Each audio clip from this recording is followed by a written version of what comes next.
call on stage Mr. Gandhi to talk to us about the challenges for sustainable growth and Indian OEM perspective.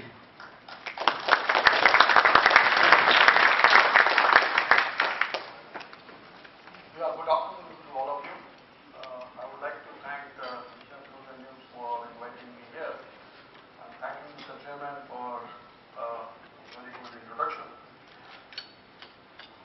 Well, Indian automobile industry, as we heard in the morning from China, is also growing at double-digit growth. And that brings along with it the various challenges. We have, as anywhere else in the world, air quality challenge, global warming, energy security. But all these challenges are further compounded, if you see the photograph on there, with the congestion which is there on the roads, multiplicity of different modes of vehicles trying to fight for the same space on the road, lack of infrastructure. So all these further compound the challenges which is being faced by the automotive industry on the world, but it further compounds it for India as a specific case. So the enablers for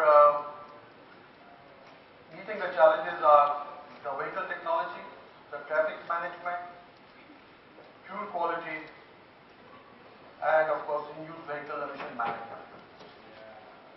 In India, we do not have any regulations for retirement of the vehicles, and we do not even have a very good inspection and certification system in place. Therefore, the vehicles tend to run endlessly till they fall dead.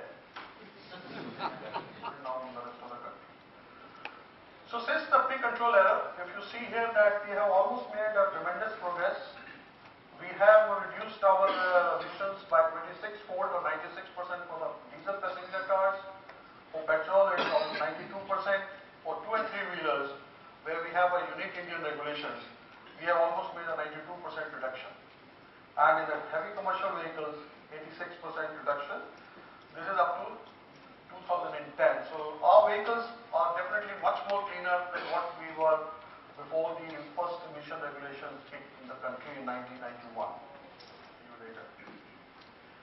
The fuel consumption, of course, is going up as our production is going up in double digits. And if you see on the left in the thing that out of the total consumption of diesel, the trucks are consuming the maximum with 37%, and passenger cars are much lower, less than half at 15%. While agriculture is 12%, and the ratio between petrol and diesel, again, unlike most of the world where it is 50-50, even China was saying at 50-50, we have 3 times more diesel consumption than petrol. This ratio was some years back as high as even 6 to 7 times. But issues of concern when you come to the fuel quality are specifications. I'll come back to you. On fuel quality at retail outlets, because fuel legislation is a big issue in our country. Court orders, no clear roadmap on many things, although mandates are there, but they're not being implemented. At retail outlets, as I said, fuel legislation, quality, and variation in fuel quality and specification make it difficult for manufacturers to design and tune engine appropriately. Therefore, when we are designing our engines, we have to take into consideration the fuel education and the misuse which is likely to happen.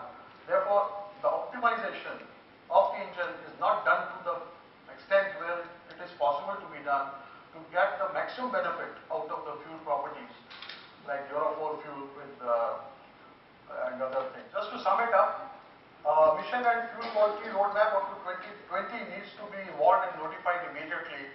Because in absence of that, we are stuck at 2010. We do not know what is going to be the fuel availability in the coming years, and we are not able to really plan or develop the vehicles for that.